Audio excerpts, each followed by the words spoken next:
સૌપ્રથમ અર્થશાસ્ત્રના ઇતિહાસને લગતા પ્રશ્નો જોઈએ. પ્રશ્ન: અર્થશાસ્ત્ર શબ્દ કઈ ભાષામાંથી ઉતરી આવેલો છે? જવાબ: સંસ્કૃત. પ્રશ્ન: અંગ્રેજી શબ્દ ઇકોનોમિક્સ કઈ ભાષાનો શબ્દ છે? જવાબ: ગ્રીક. પ્રશ્ન: સિંધુ ખીણની સભ્યતા સમયમાં કયા પ્રકારની અર્થવ્યવસ્થા હતી? જવાબ: ખેતી, પશુપાલન અને વેપાર ઉદ્યોગ આધારિત. પ્રશ્ન: સિંધુ ખીણની સભ્યતા સમયમાં કયા કયા પ્રકારના વેપાર અસ્તિત્વ ધરાવતા હતા? જવાબ: 1 આંતરિક વેપાર અને 2 આંતરરાષ્ટ્રીય વેપાર.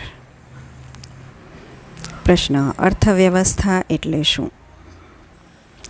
જવાબ: નાણાકીય બાબતોને ધ્યાનમાં લઈને કરવામાં આવતી તમામ આર્થિક પ્રવૃત્તિઓ. પ્રશ્ન: અર્થશાસ્ત્ર નામનું પુસ્તક કોના દ્વારા લખવામાં આવ્યું હતું? જવાબ: ચાણક્ય. કૌટિલ્ય પણ કહેવાય છે. પ્રશ્ન: મધ્યકાલીન ભારતમાં કોના શાસનકાળ દરમિયાન ભારતની અર્થવ્યવસ્થા સૌથી સારી હતી? જવાબ: અકબર. પ્રશ્ન: આધુનિક અર્થશાસ્ત્રના પિતા કોને કહેવામાં આવે છે? જવાબ: એડમ સ્મિથ.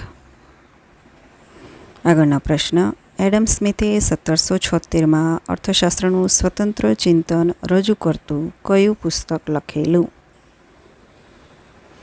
જવાબ: An Inquiry into the Nature and Causes of the Wealth of Nations, જેને ટૂંકમાં વેલ્થ ઓફ નેશન્સ પણ કહેવાય છે.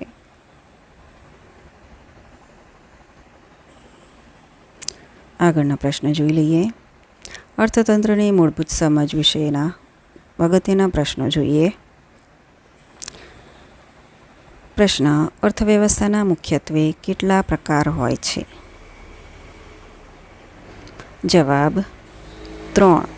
1 મૂડીવાદી અર્થવ્યવસ્થા, 2 રાજ્ય સંચાલિત અર્થવ્યવસ્થા અને 3 મિશ્ર અર્થવ્યવસ્થા.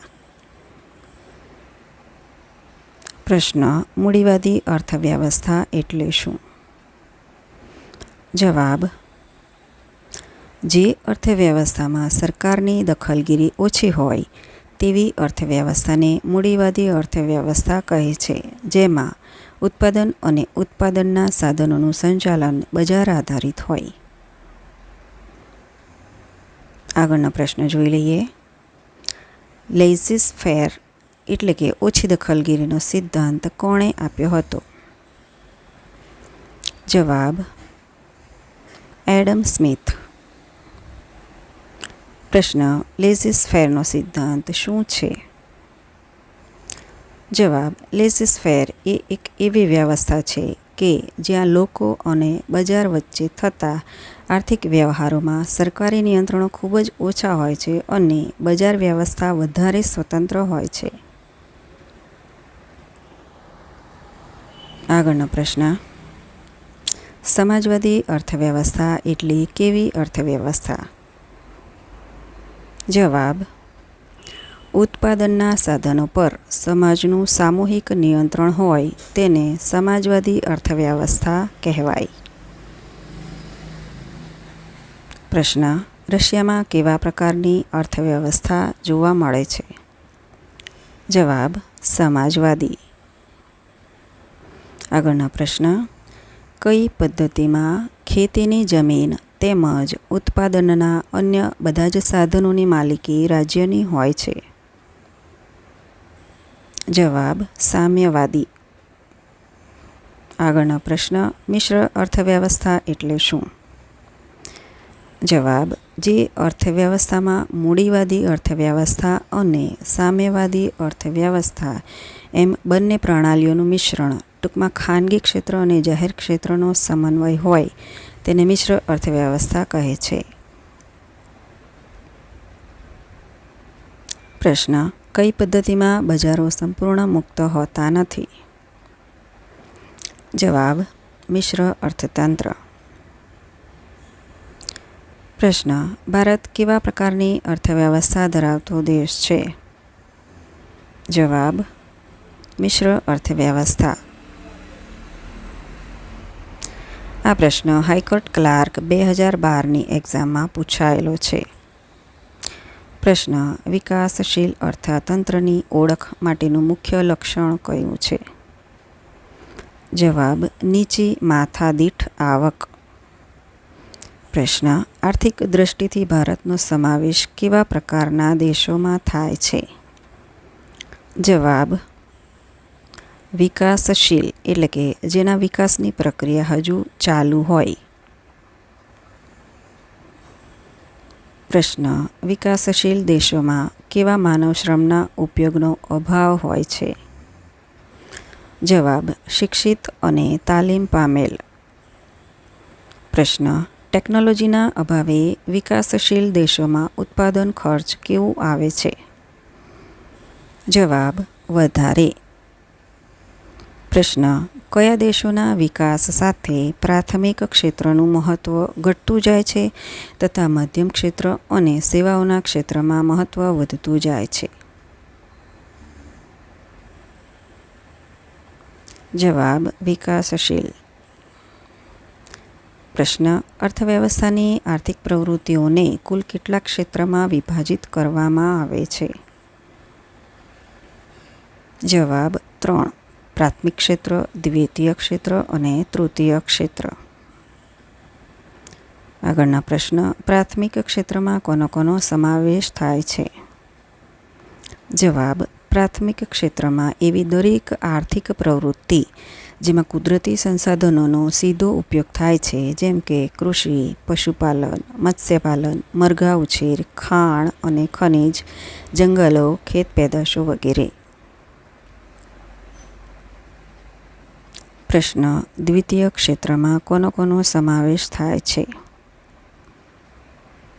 જવાબ પ્રાથમિક ક્ષેત્રોના ઉત્પાદનોનો કાચા માલ તરીકે ઉપયોગ કરી ચીજવસ્તુઓનું ઉત્પાદન કરતા ઉદ્યોગો. આગળનો પ્રશ્ન તૃતીય ક્ષેત્રમાં કોનો સમાવેશ થાય છે? જવાબ નાણાંના બદલામાં બૌદ્ધિક ક્ષમતા, આવડત, કૌશલ્ય કે વિશિષ્ટ જાણકારી દ્વારા સેવા કે સુવિધા પૂરી પાડનાર ક્ષેત્રો જેવા કે પ્રવાસન, સંચાર, વાહન વ્યવહાર, બેંક, સ્વાસ્થ્ય, શિક્ષણ વગેરે. આગળનો પ્રશ્ન બંધ અર્થતંત્ર એટલે શું? જવાબ જેમાં આયાતો કે નિકાસો બંનેમાંથી કોઈને પણ સ્થાન ન હોય.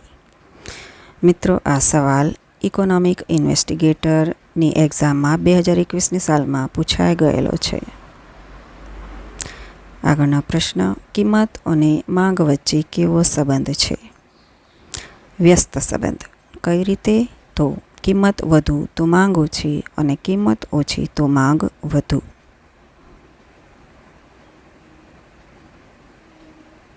આ પ્રશ્ન ચીફ ઓફિસરની એક્ઝામમાં 2017ની સાલમાં પૂછાયેલો છે. પ્રશ્ન જો ગ્રાહકની આવક ઘટે તો કેવા પ્રકારની વસ્તુની માંગ વધે? જવાબ ઉતરતી કક્ષાની. આ પ્રશ્ન ઇકોનોમિક ઇન્વેસ્ટિગેટરની પરીક્ષામાં 2021ની સાલમાં પૂછાઈ ગયેલો છે. આગળનો પ્રશ્ન બ્રિટિશ કાળમાં આર્થિક શોષણનો સિદ્ધાંત કોણે સમજાવેલ? જવાબ દાદાભાઈ નવરોજી. પ્રશ્ન ભારતીય અર્થવ્યવસ્થાના પિતા કોને કહેવામાં આવે છે?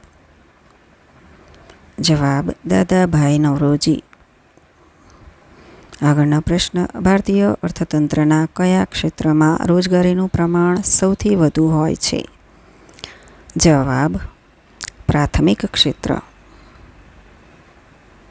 પ્રશ્ન ઇન્ડિયા ડિવાઇડેડ નામનું પુસ્તક કોના દ્વારા લખવામાં આવ્યું છે?